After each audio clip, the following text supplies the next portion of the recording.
All right, I think I will get us started. Wrong, if you can keep an eye on the waiting room and admit folks as they come in, that would be great. And No I problem. thank you. And I have popped a PDF of the slides into the chat for folks if you want to have access to those at all as we go. But I will start and get us taken away. So hello, everyone, and thank you all for coming out to our very first CTEI Winter Webinette. The Webinette genre of teaching center programming is actually one that I owe to my dear colleague, Dr. Kazat Lemelin, who was my deputy director during my time at the University of Alberta Center for Teaching and Learning. Dr. Lemelin created Wednesday Webinettes to address a need and balance within faculty members of time constraints and workflows, as well as diverse types of engagements. Because, as she often said, not everyone always wants to go to a 90-minute workshop online and actively participate. Sometimes you only have 10 to 15 minutes to listen and learn. So I'm humbled and honored to bring with me to YU and TFS this type of teaching center offering of short pedagogical presentations, which is being recorded, followed by interactive discussion and Q&A, which will not be recorded. Before I share a land story and territorial acknowledgement to open, I'd like to do an access check. The image on this slide is a single-cell graphic cartoon cell that depicts an adult person shoveling snow off of stairs leading up to what appears to be a school. A young student in a wheelchair asks the adult, "Could you please shovel the ramp?" After the adult replies with, "All these other kids are waiting to use the stairs. When I get through shoveling them off, then I will clear the ramp for you," the student in the wheelchair responds, "But if you shovel the ramp, we can all get in."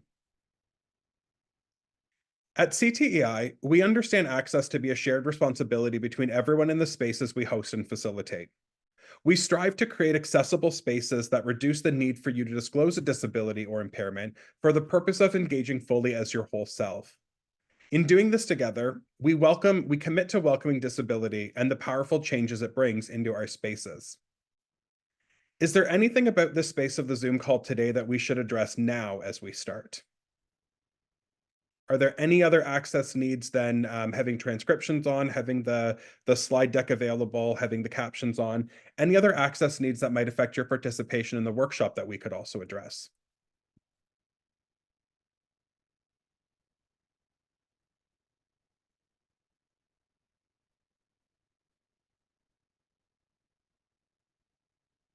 If at any point you find that access could be improved for your engagement and learning together with us today, please feel free to private message Arong Wang in the Zoom chat, and then Arong can bring it to my attention and we can action it together. I'd like to start our webinar together in a good way by sharing with you all the land story and territorial acknowledgement that I'm working on as I continue to learn, unlearn, and relearn about the lands we work on. At Yorkville University and Toronto Film School, we work across physical and online campuses that are built on and draw resources from treaty lands in this nation now called Canada, as well as the traditional territories of diverse Indigenous peoples and nations. Our campus in what is now known as New Brunswick sits on the land under the Peace and Friendship Treaties of 1760 and 1761, and on the land of the Wabanaki Confederacy, the Mi'kmaq, the Wolastoqiyik First Nation. And so the black and white picture on this slide on the top right corner is a scan of the archive document of the signatures on the Peace and Friendship Treaty, bringing that history of New Brunswick right to us in and for our work. The picture on the top left is a scan of the archive document of the signatures at the bottom of Treaty 13. Our campuses in what is now known as downtown Toronto, as well as the Steeles neighborhood in Toronto, sit on the treaty land of the Toronto Purchase of 1787, also known as Treaty 13, which is the land of the Mississaugas of the Credit, the Anishinaabe, the Chippewa, the Haudenosaunee, and the Wendat peoples. This is part of our living history on these lands in southwestern Ontario today. And our campus in what is now known as British Columbia is not treaty land, but sits on the unceded territories of the Coast Salish peoples of the Kwantlen, Musqueam, and Kakite First Nations. Being unceded and not having ever entered into signing treaty agreements with the Government of Canada, there is no archival picture of any ratified signatures. So I bring this black and white archival photo of the main Kwantlen winter encampment that became the site of New Westminster. Here, the site is viewed from the Surrey shore of the Fraser River, And of course, our BC campus is built specifically in New Westminster, right on this land shown here in the bottom middle picture. I open in this way, as I said, as I continue to learn, unlearn, and relearn about the lands we work on and across, but also because, as I've been taught by Indigenous peers, elders, friends, and loved ones, digital space is Indigenous space too. And we are meeting today to talk about generative artificial intelligence and teaching. The conversation today with this work is also about history and accessibility and growth and evolution. And we always need to know, honor, and remember where we've come from so we can navigate powerfully where we're going. It is my hope for us in this session today that by the end of this Webinette, we should all be able to explain what generative AI is and what it is not. We should be able to identify key considerations for Gen AI in teaching contexts, and we should be able to engage students in conversations on Gen AI in authentic teaching and learning. All right, so in 1818, with the publication of her novel Frankenstein, a story that she, a woman, imagined into existence at the age of 16 and published into print 2 years later, that forever changed not just the literary landscape, but the technological, medicine, scientific, media, and cultural landscapes too, I should add. Mary Shelley, through her titular character Victor Frankenstein, gifted these words to the world.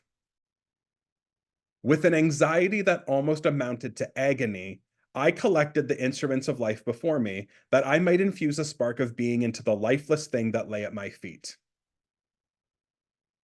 When I first read these words, as a young academic and brand new teacher, I felt incredibly seen, especially in how uncannily they recalled to me my episodes of writer's block and those oh so many nights with that pesky little Microsoft Word cursor blinking on the blank document, staring right back into my soul. Oh, that I might infuse a spark of being into the lifeless thing that lay at my fingertips.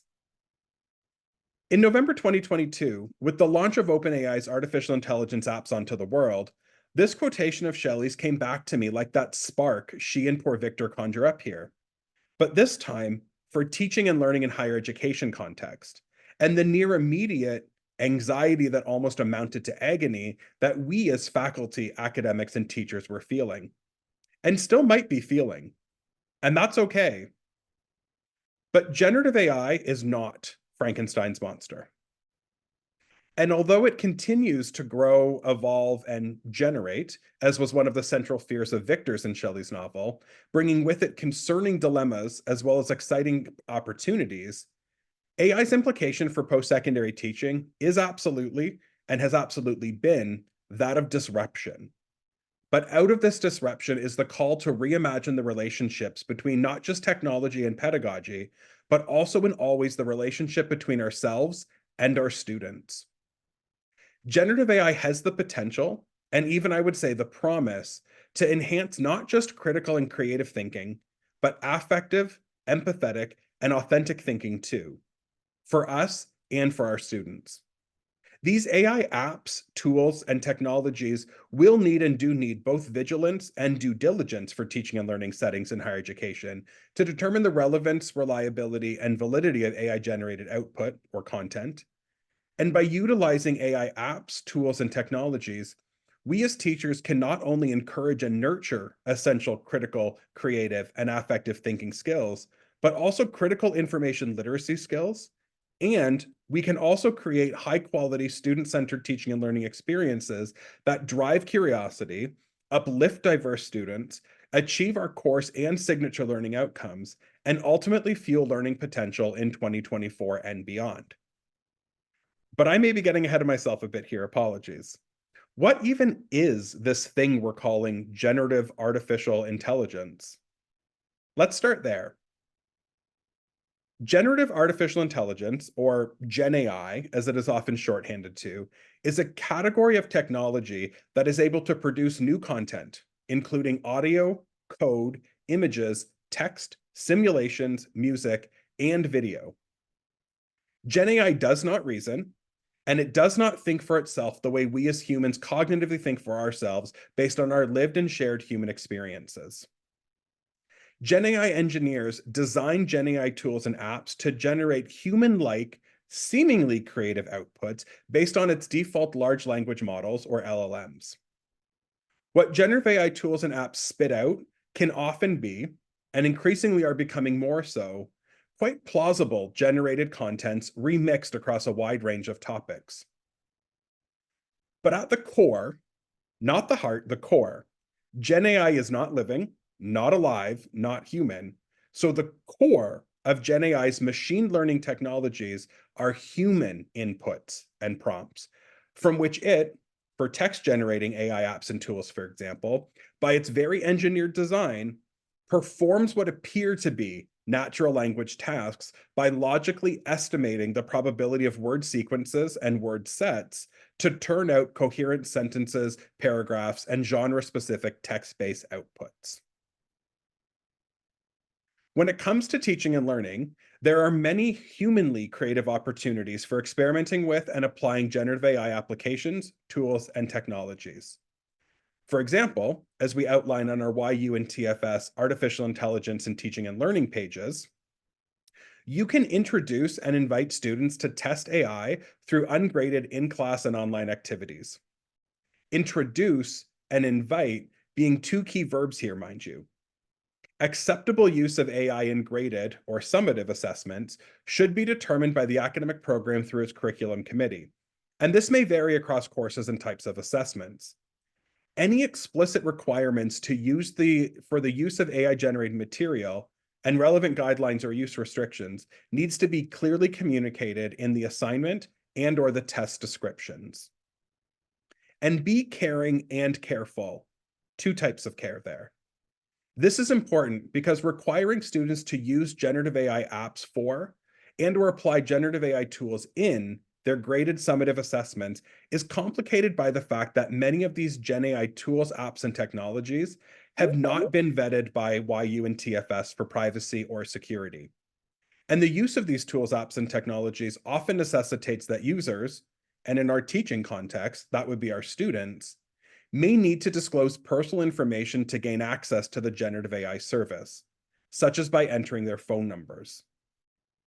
If Gen AI tools, apps, and technologies are integrated into course activities or assignments, we and our students, better yet, we, together with our students, should review the respective app or tool's privacy policy and consider privacy implications.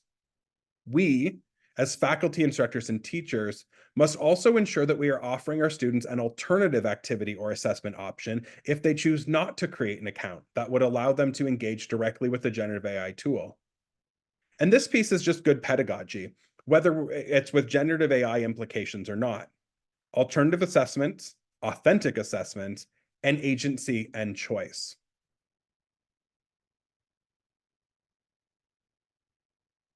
Another key piece to consider here.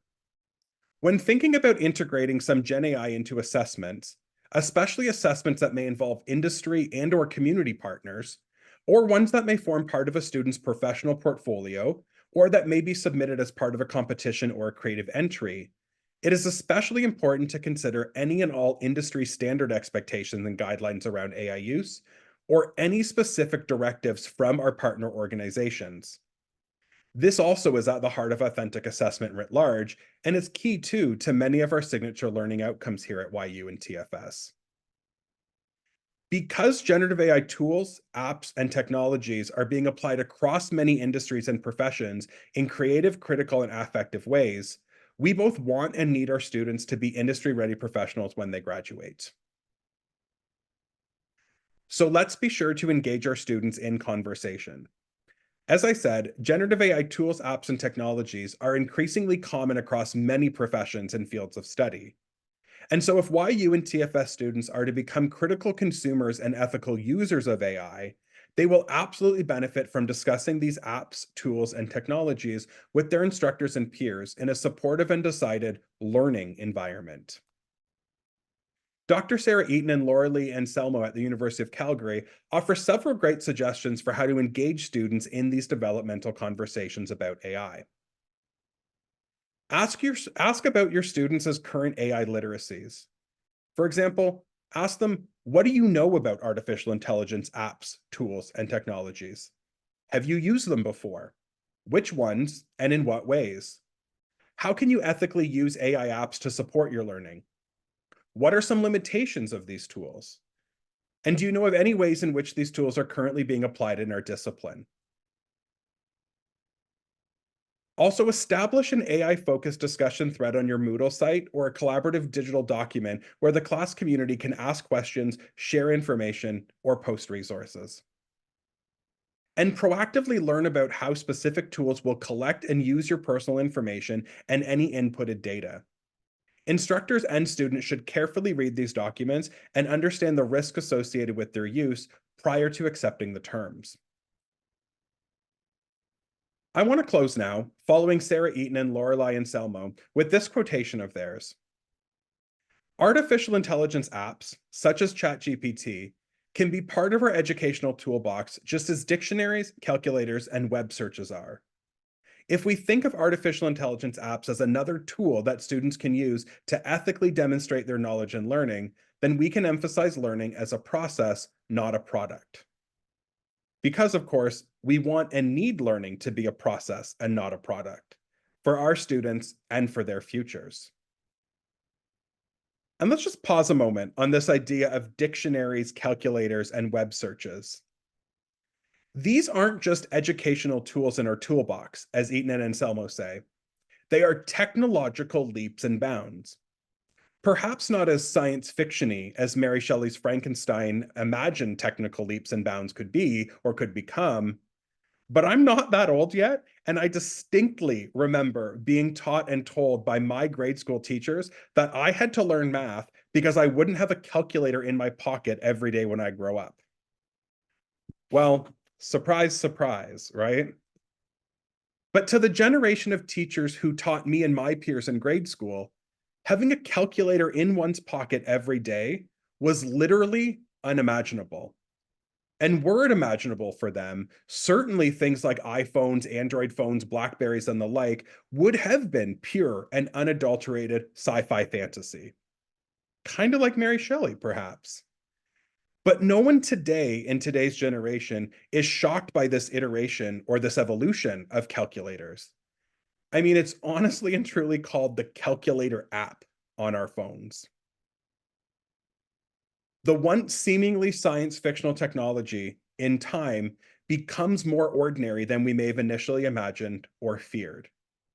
And even though it definitely felt like that spark of life when it hit in November 2022, it's not quite the offspring of Frankenstein's monster, nor any of its post-Shelley imaginations like Isaac Asimov, Philip K. Dick, the Wachowski sisters, K.V. Johansen, or N.K. Jemisin that we might have hoped for or feared for. It's a tool. It's an old future the likes of which Dr. Tommy's 1990s teachers didn't see coming, but they are absolutely thriving through. And so will we. So in languages we speak across this nation now called Canada, I'd like to say miigwech, marcy, niawe, thank you, and merci. And I'm going to stop the recording now so we can move into our discussion and Q&A together.